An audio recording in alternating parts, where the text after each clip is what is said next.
guys, welcome to BLUEJ for 9th video series. This is your 6th video tutorial on Java programming language part 2. I am Amit Kumar. In the last tutorial we have studied about character set, tokens, keywords, identifiers, rules for identifiers, literals or constants, different types of literals like integer, floating, character, string and boolean. In this video tutorial we are going to discuss about few more tokens that we can use in Java. One of the tokens that we are going to discuss first is punctuators. Punctuators or separators are some symbols that are used to divide or distinguish some set of codes from others. For example, in normal English language we are having comma, period or some other symbols which can be used to separate two different statements. Similarly, in Java we use semicolon, comma, parenthesis, braces or square brackets, and there are plenty others separators and punctuators also which we can use in our programming so that we can differentiate between two statements. We will see few of them in our program.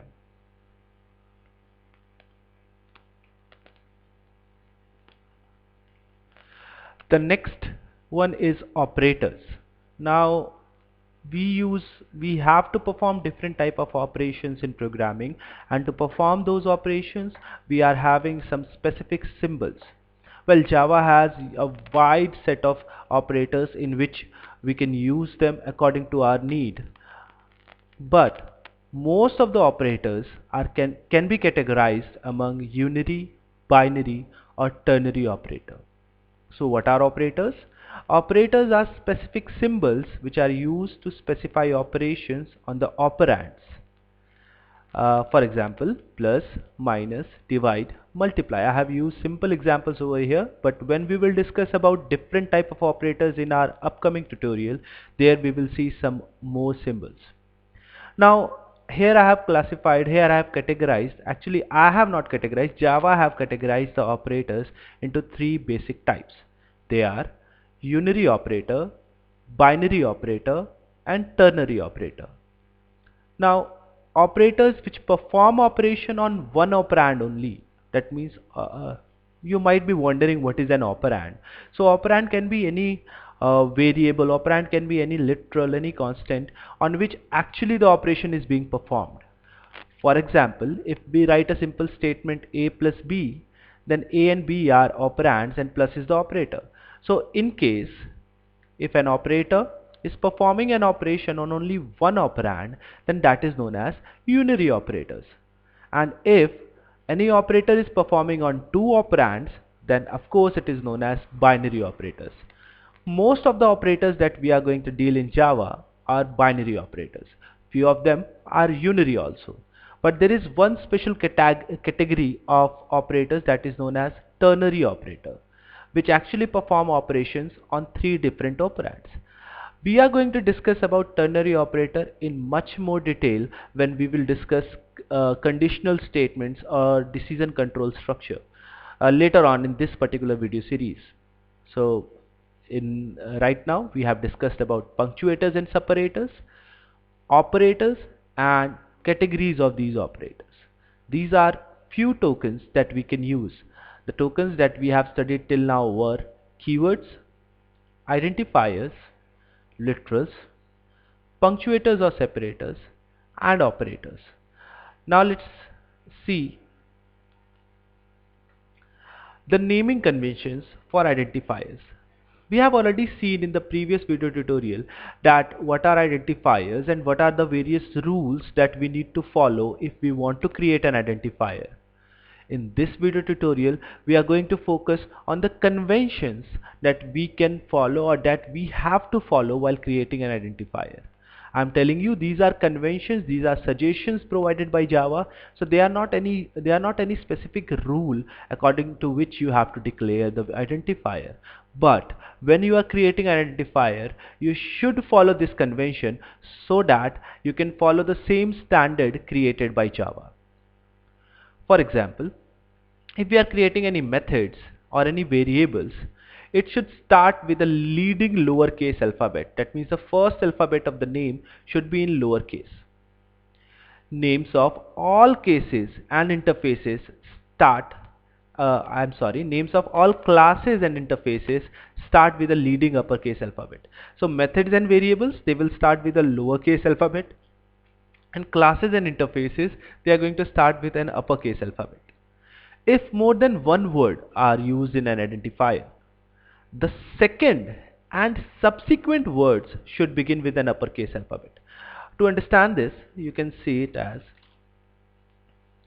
suppose I am creating a variable name like principal. So you can see I have started with the lowercase alphabet. But in case my name is consisting of more than one words like rate of interest, so what I will do, the first letter of the first word will be in capitals, but there are more than one words in this. There are more than one word in this particular identifier. So first letter of every subsequent word will be in capital. Like rate of interest, O will be in capital, I of interest will be in capital. This kind of casing is known as mixed case, and we basically use mixed case when we are creating a method or we are creating a variable. You might be wondering, then we will be confused between variable names and method names because both of their cases are same. But don't worry, later on when we will study about methods, you will come to know that there is a difference between them. Now, what are escape sequences? Well, if we want to print anything, we have print and println method, and we have studied about it. But in case if we want to, sorry for that, in case if we want to change the line, suppose I am printing a statement and I want to change the line in between. I want to tab space in between. I want a double quotes to be printed. Now for these special characters, especially non-graphical characters, which is not possible to be entered in the string from the keyboard. So for those non-graphical characters, escape sequence is a better alternative. Now what are escape sequences? They are character literals. So we have studied about character literals. So among the same literals, escape sequence is part of it. So they are character literals, and they are basically used for non-graphical characters. Suppose we want to print tab space or we want to change the line. So for those cases, escape sequences are used. In escape sequences, actually a backslash is a symbol from which escape sequence starts. So if any character preceded with a backslash can be considered an escape sequence. But it's not like you can provide a backslash in front of any character. Java has defined these escape sequences. Some of the characters Java has already defined, and we can only use those characters as escape sequences. Like few of them I have explained here, like backslash n used for new line character, backslash t for horizontal tab, backslash b for backspace, backslash r for carriage return, backslash single quote, of course, to print a single quote, and backslash double quote to print a double quote. Now we will see example of this escape sequence with a program. So let's move on to BLUEJ project. I'm creating a new class, and this time, as I told earlier, we can create a main method so that we can create a application program in it. So in this class I am creating a main method. So this is sample 1 to explain the use of escape sequence. So I am naming it as escape example.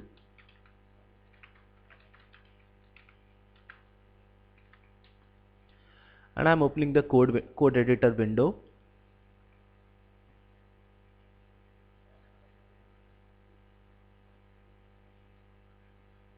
Okay, so what I'm going to do in this window, first of all I'm going to delete all the code that is present over here, and I will start with the keyword class, and I will provide the name, the same name which I have provided over there on the new class dialog box. The same name I will provide here also, And since I am going to make a application program, I will provide this public static void main over there. In this program I'm just going to understand the use of escape sequence, so I'm not going to use too many statements over here, only one kind of statement, that is println or print statement. So first of all, let's see output with the print statement. I'm printing my name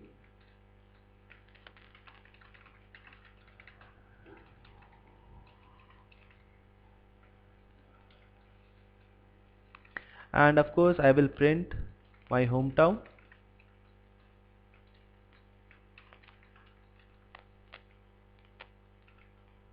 is Gurpur. Fine. So you can see I have used the print statement, and print statement do not change the line, so whatsoever is written, everything will be printed in one single line.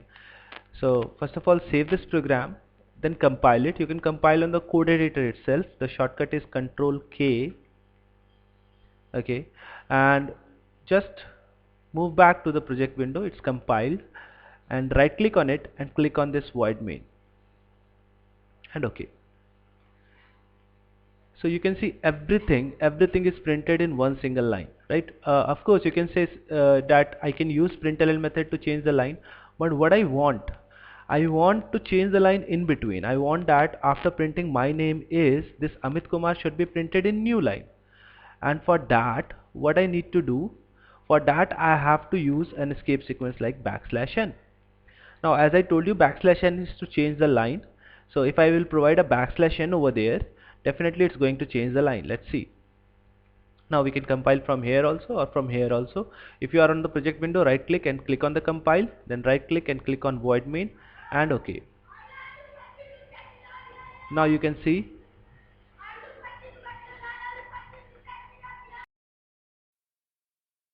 so you can see because of this \n, Amit Kumar is printed in the new line, right? And rest of the things are in the same line of Amit Kumar only because of that print.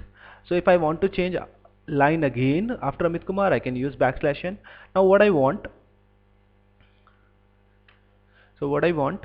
I want this my hometown is Gorakhpur should also be in a new line, so \n over here. I want a tab space after this. I want this Gorakhpur to be printed after some spaces, so I have used this \t to provide to provide a tab space. And what I want, this Gorakhpur should be in double quotes. If the user is thinking that they can provide a double quotes like that before Gorakhpur and after Gorakhpur and that will be printed, so I'm sorry, if you will compile it, it will become a syntax error. You can see that error found in class, and if you will go to the errors, it will indicate that semicolon is expected. Actually the problem is the string that you have started from here is actually ended here. Is actually ended here. So this is the whole string, and whatsoever you have written afterwards is not part of a string, and that's why it is considering it as a syntax error.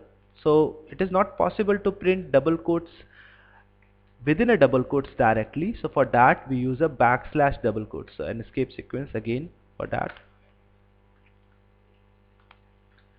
Of course you can use a \single quotes also if you want.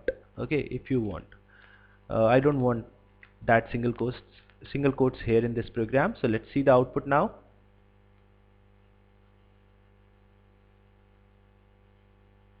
As you can see, because of \n it's changing the line, and because of tab space it is providing a tab over there, and because of that \double quotes this Gorakhpur is printed in double inverted commas. So escape sequences are used to print non-graphical characters what we want in our program. So we have discussed about all the tokens, and now we are ready to understand how a program is composed of tokens only.